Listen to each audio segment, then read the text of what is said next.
Schoenemann here joining us with University in Western in Dillon. He has been there since started this past fall. He got his PhD from the University of Washington and did a postdoc after that and has come to us from there. So he is an assistant professor of geology, geochemistry, and climate in the environmental sciences department at Western.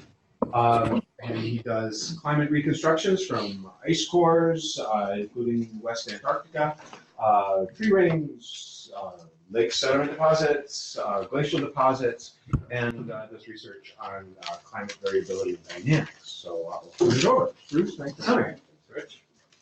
Well, thanks for having me up here to the Rough Cut series. I'm excited to share this research for the first time. This has been a side project of mine as a grad student in yield diversion, and so I went to Greenland to work on another field project, which was studying subglacial geochemistry of meltwater. And I said, God, there's these great lakes.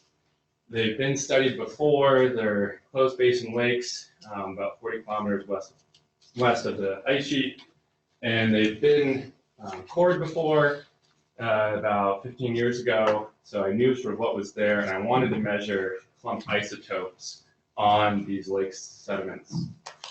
And we eventually did that, but this has been a project done on the cheap, just a lot of man hours and a couple different small pilot grants to get this project off the ground. And so I'll fill you in on the rest of it as we go here. So the title of my talk today is The Reconstruction of Holocene Climate from Greenland Lake Sediment Cores, a Pilot Study. And I'd also like to acknowledge a number of my collaborators from UW, Dr. Ron Sletton, Dr. Julian Sachs, Andrew Schauer, who is the lab manager at the Stable Isotope Lab, Ashley Maloney, who's a grad student who helped us with measuring alkenones in Julian Sachs' lab, and a number of undergrads, Austin Steele, Sean Lorimer, and Dylan Jameson, who all volunteered their time to do a lot of the sample prep that you'll see today. And I will say, I do have a little bit of, it's a little text heavy on a few slides. I apologize. Since it's the first time I'm giving this talk, I've added in some extra text. So there will be great pictures, don't worry. So we took a number of sediment cores, which were recovered from Limnaeaso and Breaso, so it's lake in Danish there.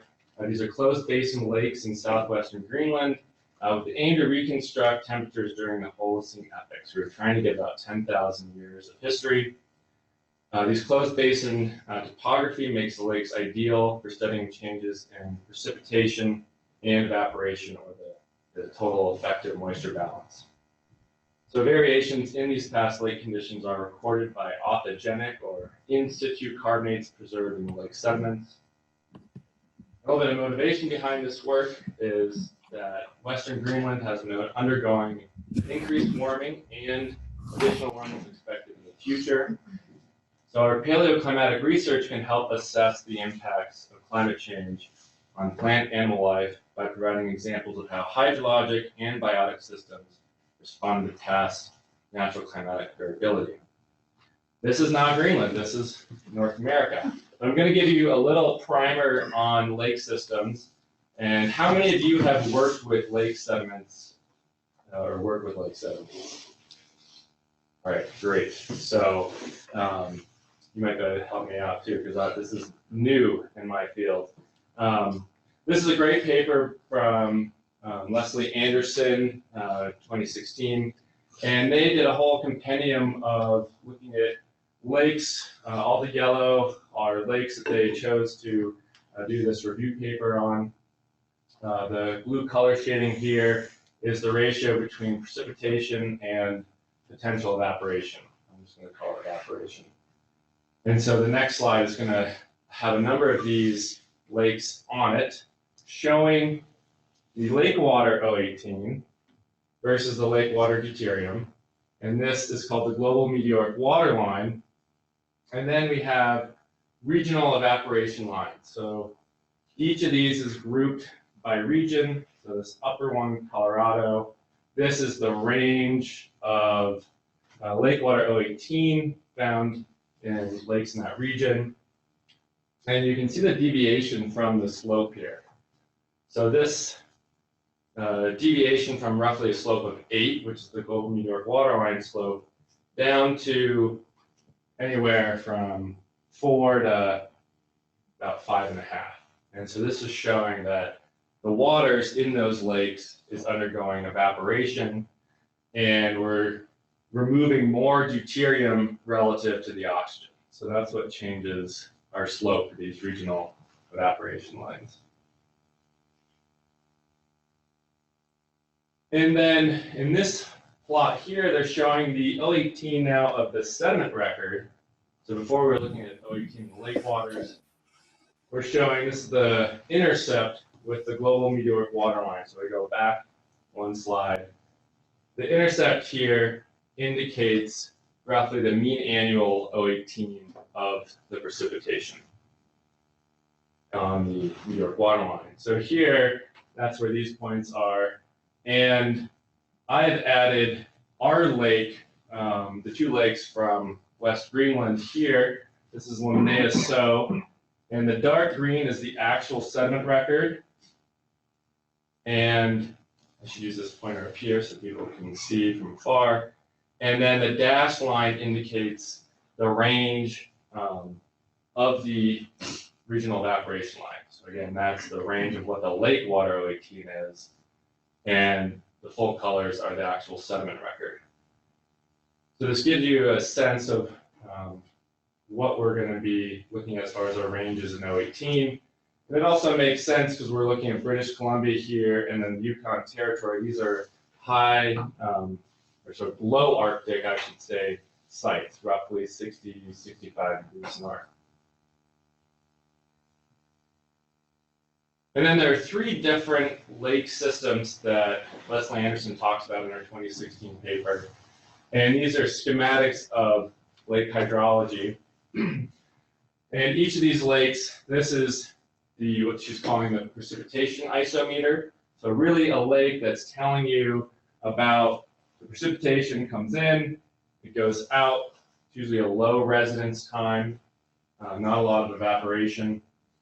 And if we go back to our global meteoric waterline image here, we would end up having O18 sediment values to right along the mean annual precipitation of the O18.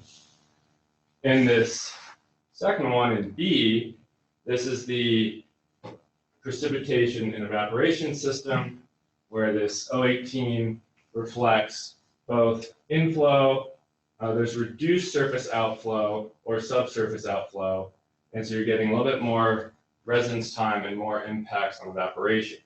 So as we evaporate, again, we're going to preferentially remove the deuterium relative to the O18, and we're also going to remove more of the lighter isotopes of both of those. So we're going to get enriched O18 values.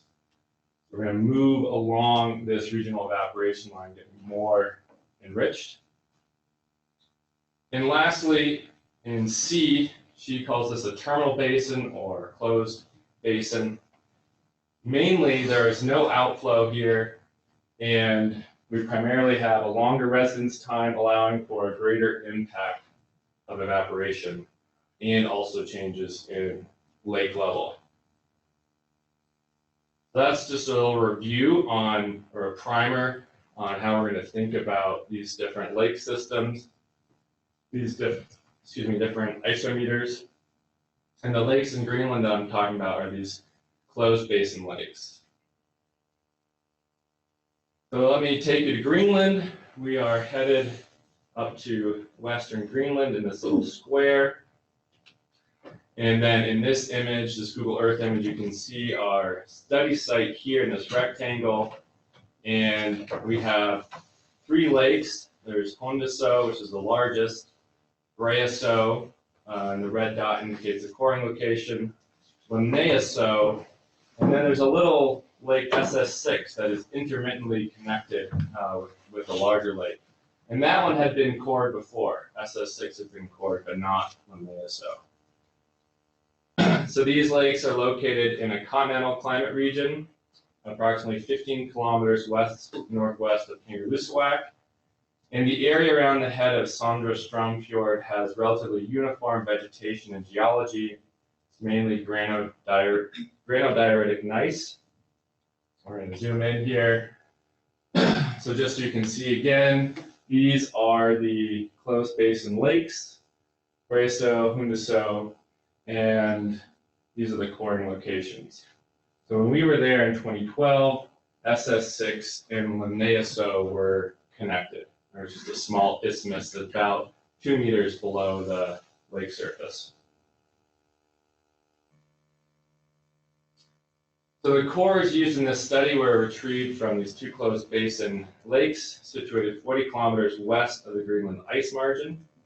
Along the top here, you can see an image of the core, and you can see the top of the core starts over here on the left, and we work our way down. It's not annually barred, but there are smooth and clear laminations throughout the core.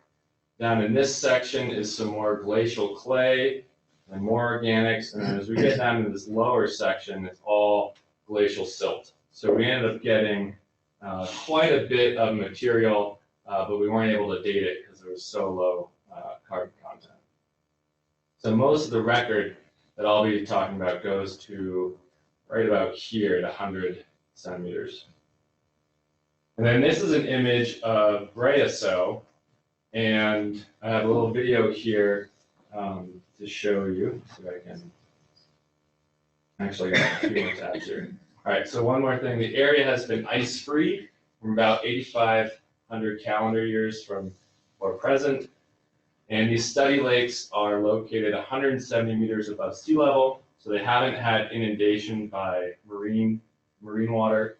And they're highly saline due to locally derived wind-blown salts or aeolian salts, and then they've been concentrated by evaporation.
Share. Your Share screen. screen, back to PowerPoint.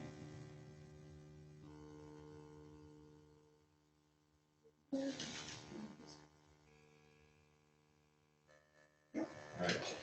So that gives you a little taste of what lake sediment coring is like. It's really fast. You just do it and you're done. It's easy. Now with these lake coring apparatus, you have to get it just right to touch the bottom, so you don't go in at a slight angle. Make sure you're getting all your sediments properly aligned, and then you don't want to get too much sediment because then you just smash it out of the top of the coring device. And so we put little pieces of floss into the rope to make sure we knew how many meters we had hammered it down into the water. So it's a bit of an art and a science. All right, so I'll talk a little bit about the regional climate of this area. The ice-free zone of West Greenland covers a pronounced regional climate gradient, a more maritime, wet and cool coast, which contrasts the really dry continental interior with warm summers. So we have climate data from the Kangerlussuaq Airport. This is NOAA weather data from 1960 to 1990. And you can see summertime temperatures for June, July, August are up around 9 to 10 degrees Celsius. And in the lower plot here, you can see the precipitation is mainly in the summertime, in the later summer, particularly July, August, and September, which is approximately 50% of the annual precip. The average annual temperature range is about 30 degrees Celsius, and the mean summer air temperature is 9.2, and the mean annual air temperature is minus 5.7. So these lakes are pretty much frozen over until June, and then they thaw out and get exposed, and then freeze up again as early as late September, early October. So it's fairly short growing season. So lake carbonates, we have calcite precipitation occurring in situ in these lakes. Again, the surrounding rock is granodiorite, so it's not input as carbonate from the surrounding rock. So we know that this is directly from within the lake. In these low Arctic lakes, there's biologically mediated calcite precipitation, which occurs during the intense summers, and higher temperatures result in enhanced primary productivity from algae. And then the calcite formation and its isotopic signature will therefore be weighted towards the seasonally specific signal, in this case summer or early fall. And this is controlled by the isotopic composition of the lake water primarily, and secondarily by the lake surface temperature. So when we look at lake carbonates, the main driver is what was the O18 of the lake water and how is that varied, and that's going to really be the lever on these lakes. And then secondarily, there's a temperature effect or fractionation that's temperature dependent for that calcite precipitation. And that's relatively small. This is 0.25 per mil per degree C. And then in this table here, I'm showing you a little bit of the data of these lakes. I'll point out that the O18 when we were there in August 2012 was minus 8.7 per mil. Breaso was minus 8.9. Deuterium was around 93 and 95. Really high pH in these lakes, and also very high conductivity. So first we had to establish a chronology for this core. So we had about 8 radiocarbon dates, and these were done by accelerator mass spectrometry. And this was done on the bulk sediment rather than individual, say, wood fragments. And then these radiocarbon dates were calibrated to years before present, which is BP before 1950. And we used the Fairbanks 0107 calibration curve, mainly because previous work on these lakes, so we wanted to compare our timescale to and use that calibration. But there are other equally as good calibrations out there. And then we also used 4 dates from the neighboring Breaso core that had been done about 15 years earlier. These are up here in this upper 45 centimeters. So we could ignore those and just draw a straight line from about 2000 to present being 2012 when we cored these lakes. We didn't find any macrofossils in the Linnaeus core, and this inhibited the determination of a carbon reservoir age. But previous work has shown that there was a reservoir correction of about 360 years from Breasow, and another paper did 400 years. So we use that reservoir correction. This is just old carbon that hasn't been interacting with the atmosphere. So the actual reservoir correction for these lakes, you have to subtract about 400 years. We just used a simple linear fit between the calibrated ages to establish the age model, which you can see here. And due to the rate of deposition, which is about 1.2 centimeters per 100 years, we then sectioned the core at 0.5 to 1 centimeter intervals to really achieve a 100-year resolution of the record. So that was our goal. We wanted a high resolution record. We wanted to then be able to measure clumped isotopes on this core at periods of abrupt change. And that abrupt change was hard to identify because we were looking at the oxygen isotope record, the 018, trying to find a period that we could look at. And then lastly, these samples were freeze dried and homogenized by mortar and pestle. So for our traditional isotopic analyses, we wanted to analyze 018 and C13. So we started by looking at both the total organic carbon and then inorganic carbon to estimate the percent carbonate. You need to know that before you stick these samples into the Kiel carbonate system. And then you run them on the Kiel carbonate system. The gases go into an isotope ratio mass spectrometer, and you get out your C13 and 018 values. Then the clumped isotopes. Who here has ever heard of a clumped isotope? So clumped isotopes in carbonates, you have calcium carbonate, CO3, and clumping is when you have a heavy carbon, carbon 13, and a heavy oxygen, oxygen 18. They tend to bond at cooler temperatures. So they are a temperature proxy where you get more bonds, more of those heavy or clumping bonds at colder temperatures. So to measure the clumped isotopes, we had this capacity at the University of Washington State Isotope Lab, and we prepared these samples for isotope analysis. You first have to put them on a prep line, you do an acid digestion to get the CO2 gas to come off.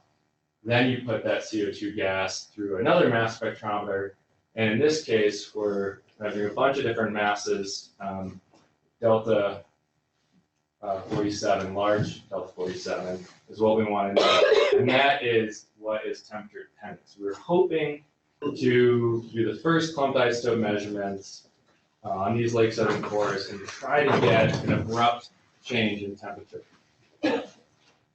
Notice I'm saying trying. Let's see. Oh, and then so to react these samples, we had to do it for about an hour and a half per sample, and we have to do it in triplicate, and then sometimes there'd be something wrong with the mass spec. So we only got 12 samples, and we basically looked at 3 different time slices trying to get an abrupt change. And unfortunately, with the method, the precision is about 1.5 degrees. So we weren't able to distinguish any clear jumps through the record with this technique. And I'll get to that. I'll get to a little bit more about what we did use them for. So with modern lake, and stop me if you have any questions anytime. So with modern lake water, the isotopic composition can be used to determine the composition of the 018 calcite that is precipitating during the summertime. This calculated modern day 018 calcite, this is what's in the sediment, can be compared, this is what's precipitating out of the water column, ending up in the sediment. And it can be compared with the 018 calcite from the core top. So if we look at that sort of upper few centimeters of the core top, we can see how these relate, and hopefully they're pretty similar. And then we can use these modern climate conditions to reevaluate past conditions. So if we assume this carbonate precipitation occurs during the warmest months, during July and August, and the lakes become ice-free. This is when we have large algae blooms. Our measurements for the lake surface temperature were about 15 degrees Celsius, and the present day O18 lake water is 8.7, so we use that August value. Then the calcite that's precipitated in isotopic equilibrium with this modern lake water should have an O18 calcite value of -7 per mil. When we look at the O18 values of the calcite in the core top sediment, the average value is -5.3 per mil. And this is in reasonable agreement with the predicted value, but this also may indicate that the lake water O18 over the past few decades has been more enriched than at present. So we were there for one time in August 2012, and just a decade earlier, when these lakes were cored, that smaller lake next door, it was separate. So the lake had dropped 2 meters in a decade and would have probably had much more evaporation. So the values that we're getting for our lake water might be off with what was going on over the past few decades. And in this figure, just reminding you again about the closed basin system, where we have, again, very little outflow, and the lake level can vary depending on that precipitation versus evaporation balance. And so we are over here on this far right-hand side for our sediment O18 values. We definitely have evaporation occurring during the summer. All right, so the clumped isotope data, we took all the isotope data for all the time periods that we looked at, and they give us an average carbonate formation temperature of about 9 degrees, plus or minus 4. So this does suggest the lake carbonate formation is occurring those warmer months, sometime between June and September. But this is somewhat lower than that measured August lake surface water temperature of about 14 to 15 degrees. So we were expecting the clumped isotopes to give us something closer to 13 to 15 degrees Celsius, if that's when that carbonate is precipitating. We also might have been there during a relatively warmer period, so we'll see down the road here that the 9 degrees might be a better estimate than our one sample point in August. And the other difference might be due to the carbonate formation occurring within the upper few meters of the water column rather than right at the lake surface, because we took our lake surface temperatures right within the top half meter. But it's quite likely that carbonate formation is occurring in that upper part of the water column in the photic zone. How stratified are these lakes? They're quite stratified. Yeah, they don't really return, and that's partly why there's the carbon reservoir age that to account for. All right, now for the results. So down here on the bottom, we have going back about 8,500 years, and then this is the O18 of the calcite in blue. We have the delta 13C in green, the percent carbonate here in white, and magnetic susceptibility of the core at the top. And I'll talk a little more about the interpretation here. So the magnetic susceptibilities show increasing values from the mid to the late Holocene, so through this section of the core. And we interpret this as indicating more input of glacially derived dust. So again, we're only 40 kilometers from the Greenland ice sheet margin. And we're sort of suggesting that there's drier conditions allowing for more dust, which has a higher iron content to be blown in from 7 to 4,000 years ago. The carbonate percentage shown here in white shows a close correlation to the delta 13C values. So we see increasing values in the delta 13C as more carbonate is precipitated due to increased biomass. So you can see here when we're very low percent carbonate, we also have these matching decreases in C13. And the enriched C13 data are likely due to increased algal productivity, suggesting warmer conditions, at least that's how we're interpreting them, and increased insulation, especially at 6,000 to 7,000 years ago. So this is, we'll see later where we have peak insulation of the northern hemisphere. The 018 data show a mid-Holocene from roughly 6,800 to 4,800 period of what we're interpreting as wetter conditions. So if we're not having evaporation, our 018 values here are going to be more negative or more depleted. As we move into the mid to late Holocene, we are interpreting this as a cooler and drier period. We're having a larger effect of evaporation.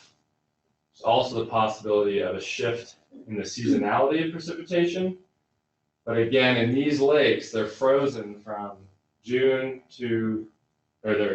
frozen from September to June. So even if precipitation seasonality is shifting, either more precip in the spring or more precip in the fall, I don't think we're going to see that as much. So interpreting it as a shifting seasons is a little bit more difficult. Also, we wanted to point out, or I'd like to point out, that there's a significant event that begins at 8.2 thousand calendar years BP, showing these very depleted 018 and C13 values early on in the record. You may have heard in climate there's what's called the 8.2K event. It is likely the last gasp of the Laurentide, where there's a big outburst flood from Lake Agassiz, and that water goes into the North Atlantic, and there's an abrupt cooling period. This is the only one of those we actually have evidence for, direct evidence for that happened. So we are surprised and also a little bit excited that this shows up in our record.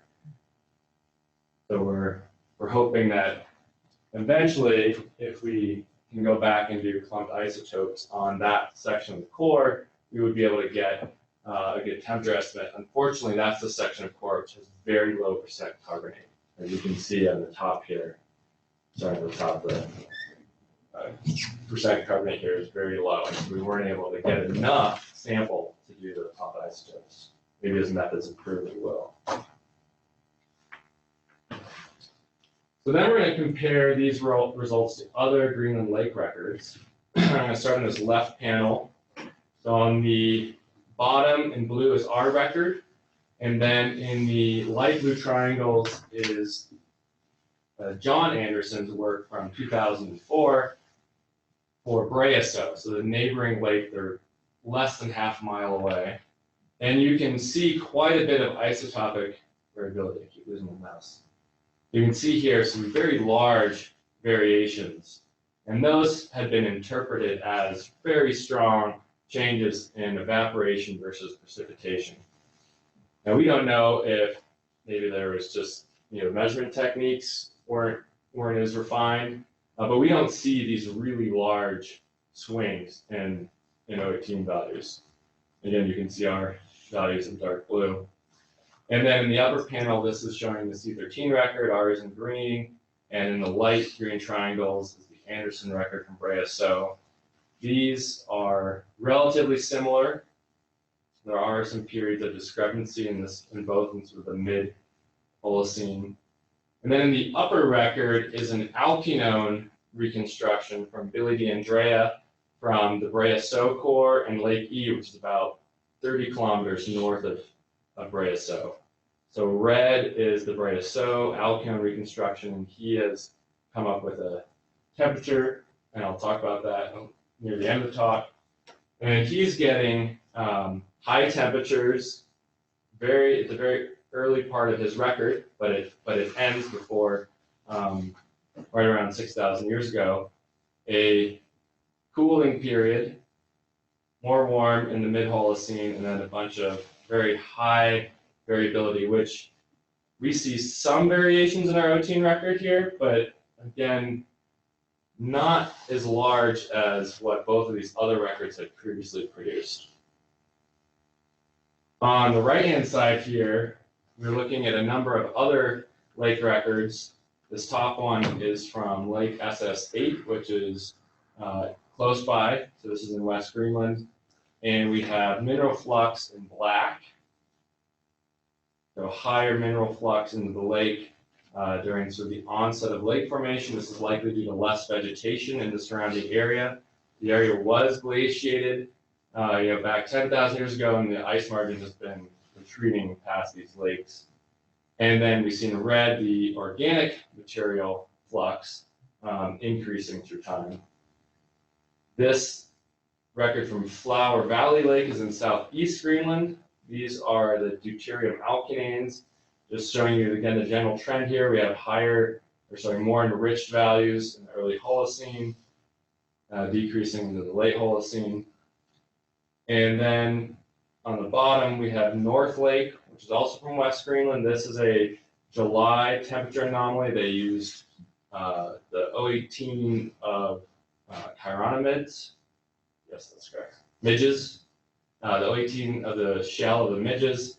And shown here in yellow is their temperature reconstruction of roughly 2.5 degrees in the mid-Holocene, and then dropping around 3,000 years ago into cooler temperatures, cooler July temperatures.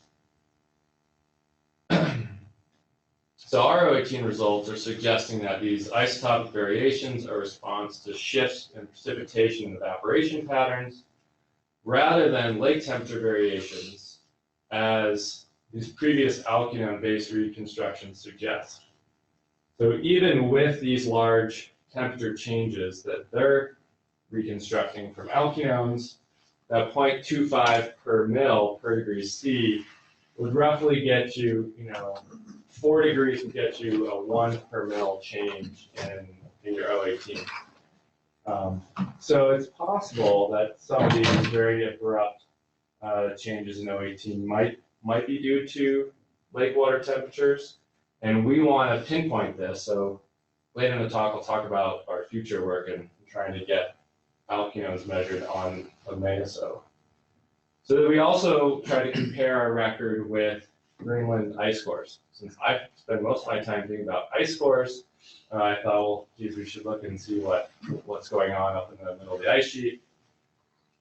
Actually, Agassiz is on Baffin Island. It's northwest of Thule, which is on the west coast of Greenland. And again, we have age on the x-axis here, going back 8,500 years ago. This is the O18 of the ice, shown in black. The more enriched in the early Holocene. Red is the percent melt. So if you have more melt layers showing up in the ice core, that indicates warmer temperatures. So shown here in the early Holocene into the mid-Holocene.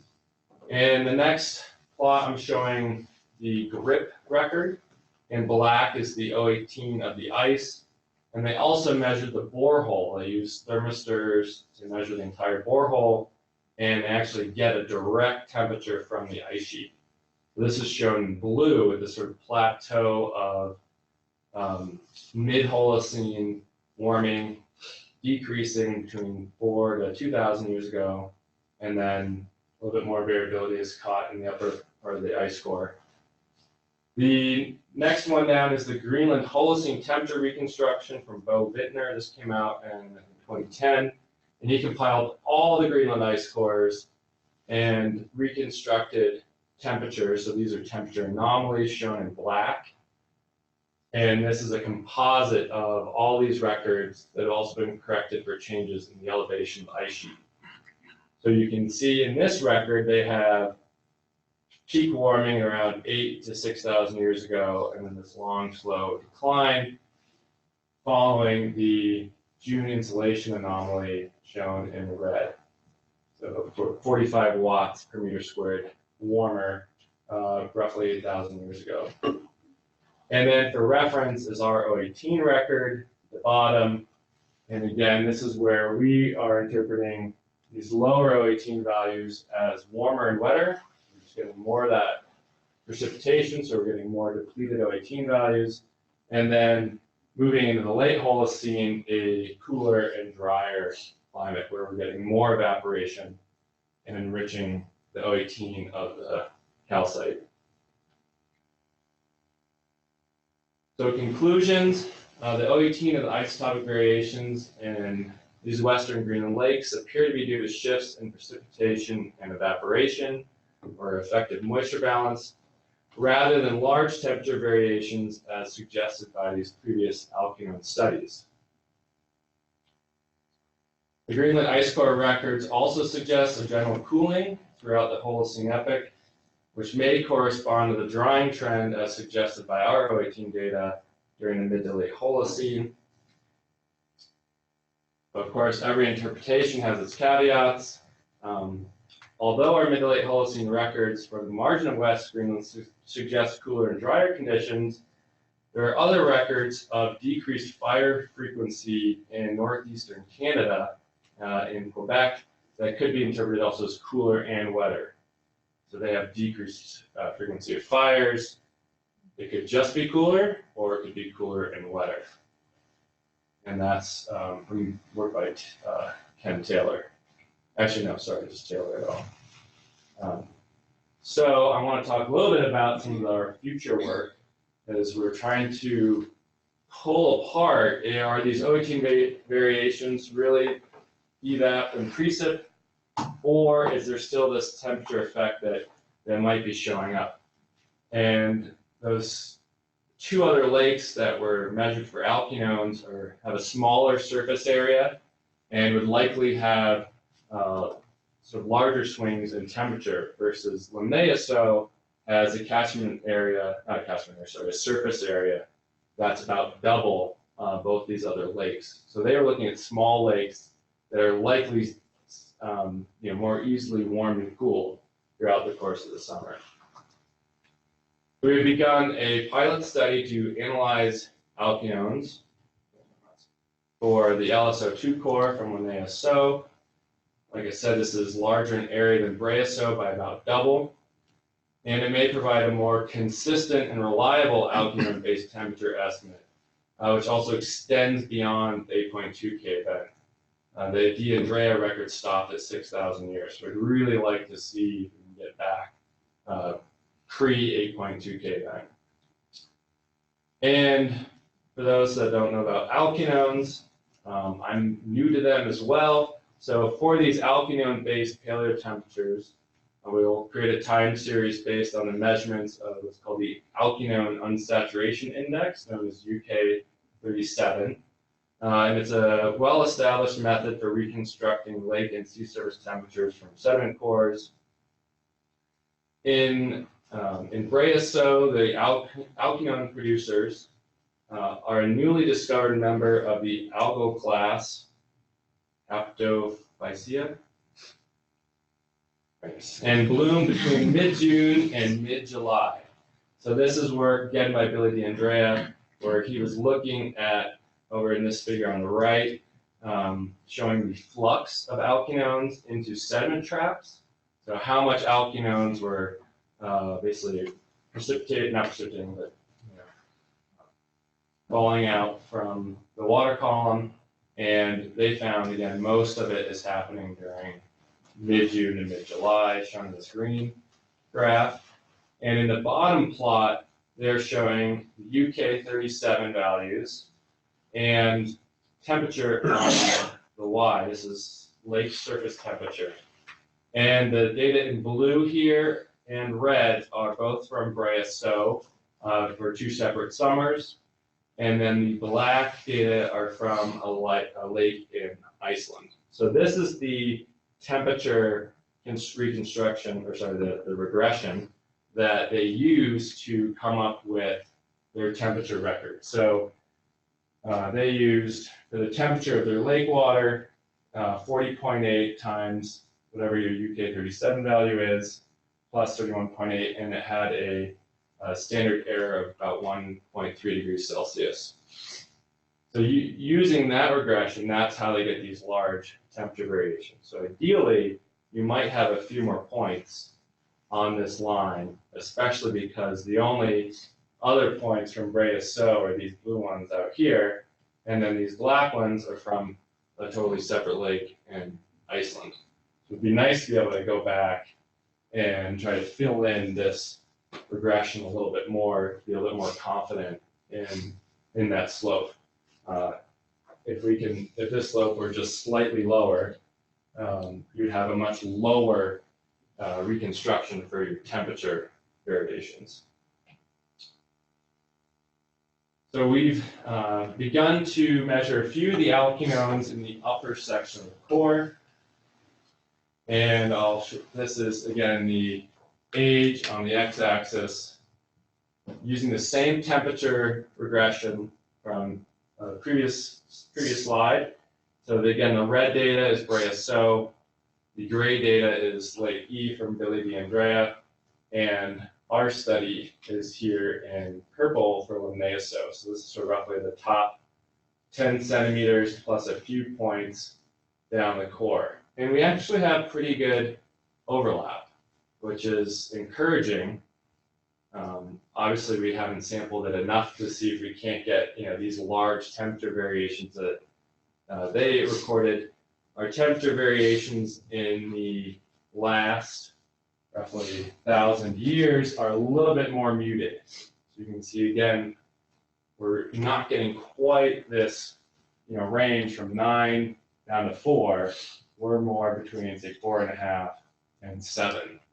So again, this is why we think getting an alkenone record from Limnaea-So might give us this more reliable record of temperature variability.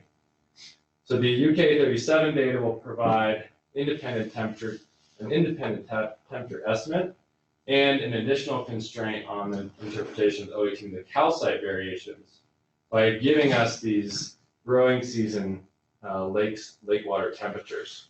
It's nice to know what is the lake water temperature that the O18, the calcite, is precipitating from.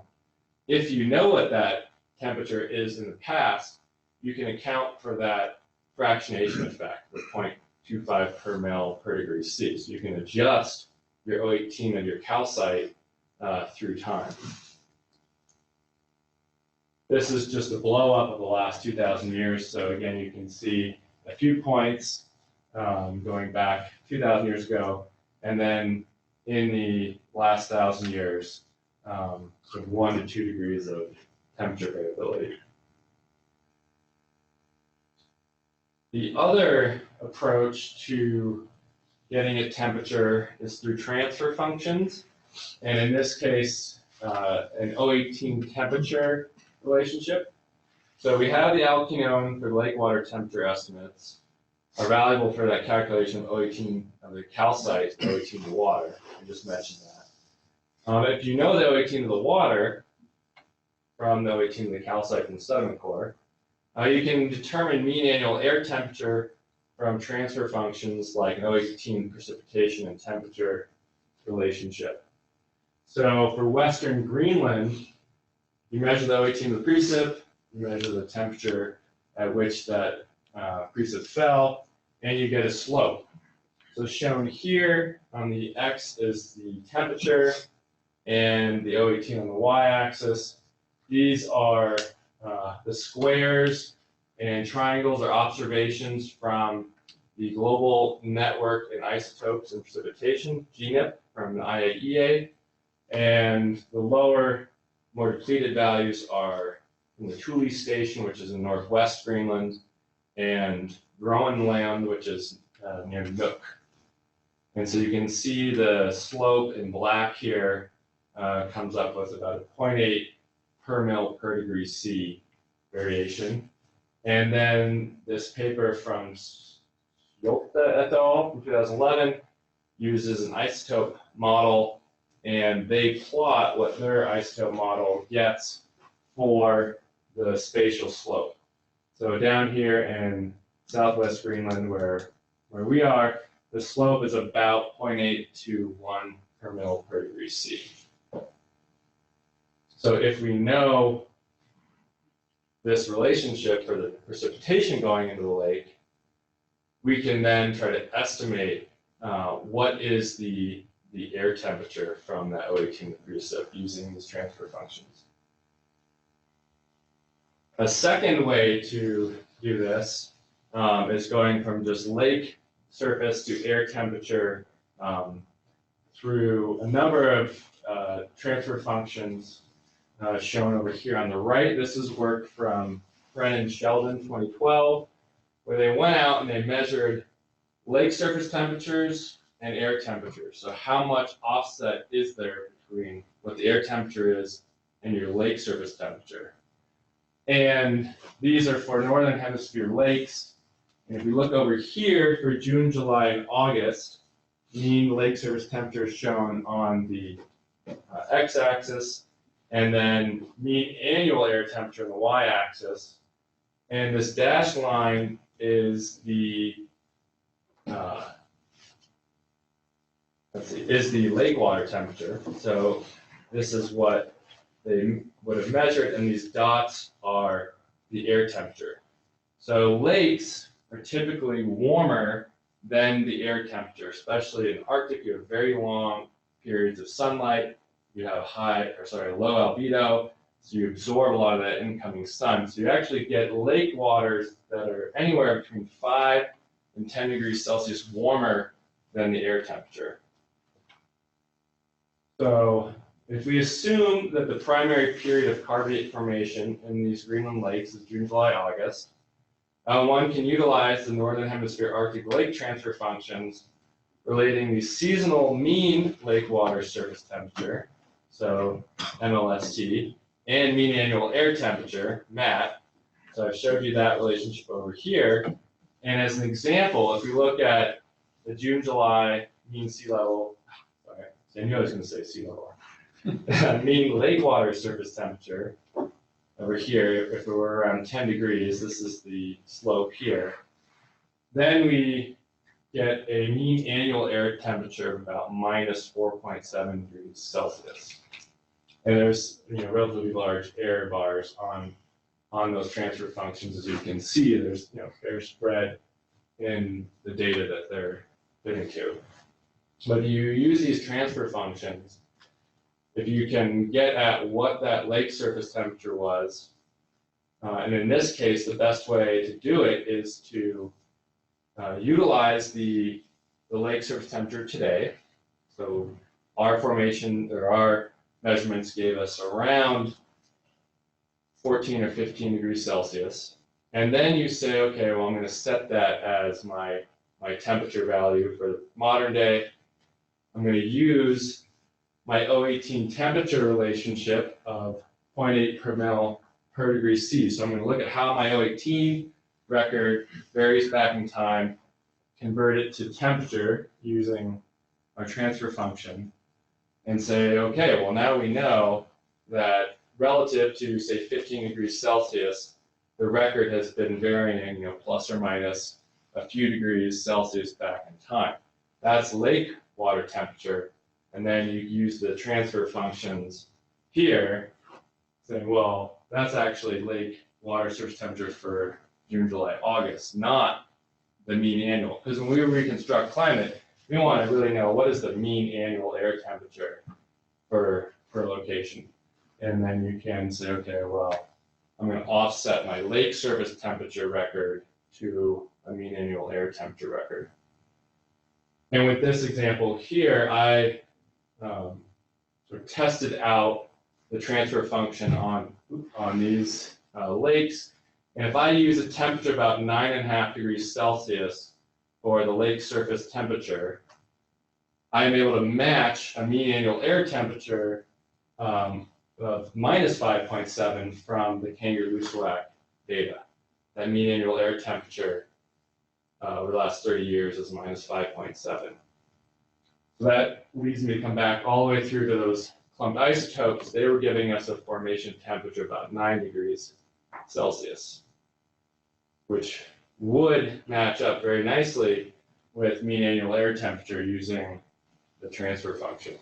So it's quite possible that we're using lake surface temperature. It's not ideal. We really want to be getting the upper, say, 3 to 4 meters of the water column and say, what is that temperature? Because that's where the carbonates are really forming. They're not just forming on the lake surface. So that is the end. my talk. It was a little bit longer than I thought. I apologize. Any questions?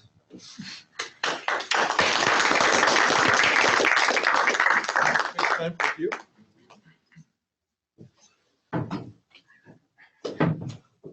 Yes. Have you looked, or has anybody just looked at some of the traditional lake sediment, things like diatom shells or phytopigments? We haven't yet. I know they did that work on both these lakes roughly a decade ago. I haven't actually gelled them yet. Mainly we looked at the similar records from 018 and C13 to see if we were on the same track. Yeah, that's a good. But you have enough material from your core to We do. potentially do that. We could potentially do that. Yeah, that would help provide a couple more parameters to know whether this story is a precip evap story or temperature or both, and how much is playing a role.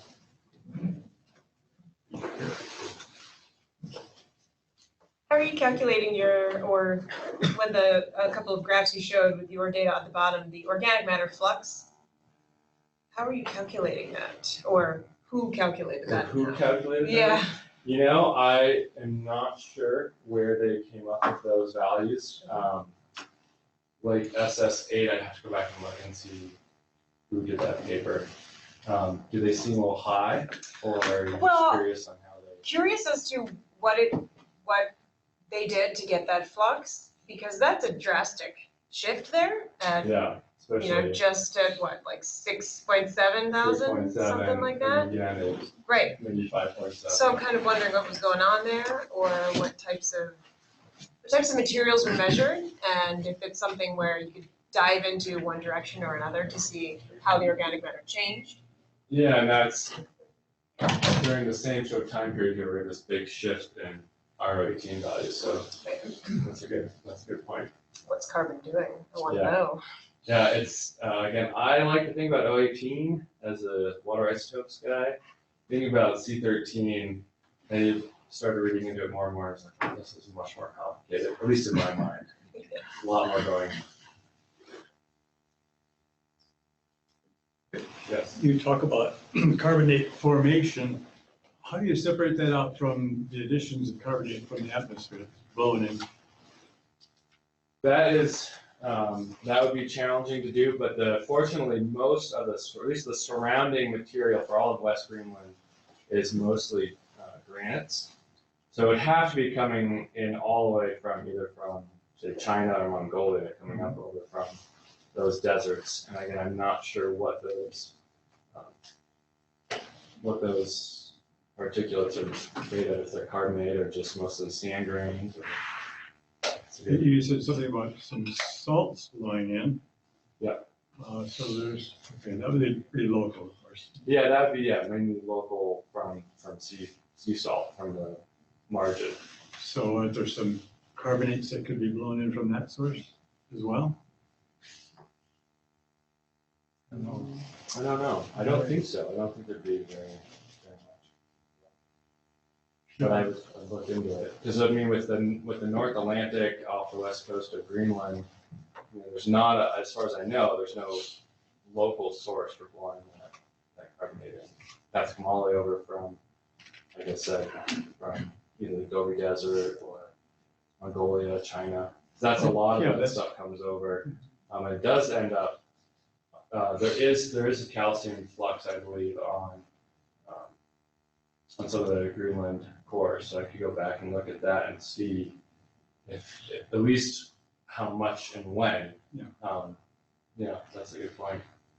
I think if the salts can blow in, wouldn't there be some carbonate and some shell particles, so forth, that might have carbonate? Well, I think those would be too heavy to be transferred. I mean, we're talking mostly about sea spray that gets lofted and brought up. Yeah. As far as I've read, there hasn't been any other carbonate input. But I think checking out the ice core records is a nice way to look at that, because a lot of times do calcium and magnesium, just to sort of get the provenance for where dust is coming from. Yeah. Good question. All right, thanks very much.